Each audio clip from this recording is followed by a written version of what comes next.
పొలానికి వెళ్లే బండ్ల బాటకు అక్రమంగా భూకబ్జా చేసి తమను ఇబ్బందులు గురిచేస్తున్న వ్యక్తిపై చర్యలు తీసుకోవాలని జిల్లా కలెక్టర్ను ప్రార్థిస్తున్నామంటూ ఓ రైతు తన గోడును ప్రజావాణి ఫిర్యాదులో వెళ్లబోసుకున్నారు. ప్రజావాణి ఫిర్యాదులపై ప్రత్యేక దృష్టి పెట్టాలని కామారెడ్డి జిల్లా కలెక్టర్ ఆశీష్ సంగ్వన్ అధికారులను ఆదేశించారు.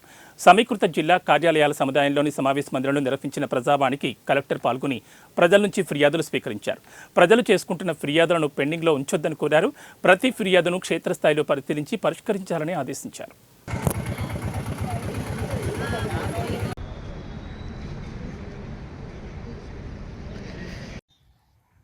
సర్వే నంబరు రాజంపేటకు సంబంధించింది. దాదాపు మేము రైతులం అక్కడ 70-80 మంది రైతులం ఉంటాము.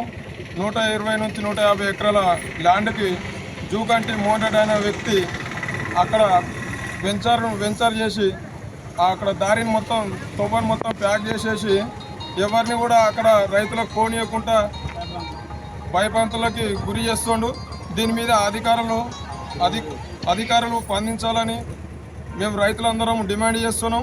అలానే జూకంటి మోహన్ రెడ్డి అనే వ్యక్తి కూడా ఇన్ని రోజుల నుంచి అయినా మేము తాతల నాడు నుంచి అయ్యాల నాడు నుంచి మా ల్యాండ్లు అక్కడ ఉన్నాయి.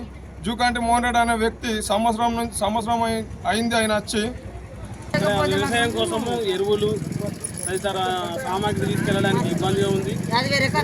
ఏంటంటే మా తాతలు కానీ మా నాన్నలు కానీ మేము కానీ అక్కడ మేము మక్క పత్తి ఇలాంటి వర్షాకాలం పంట కానీ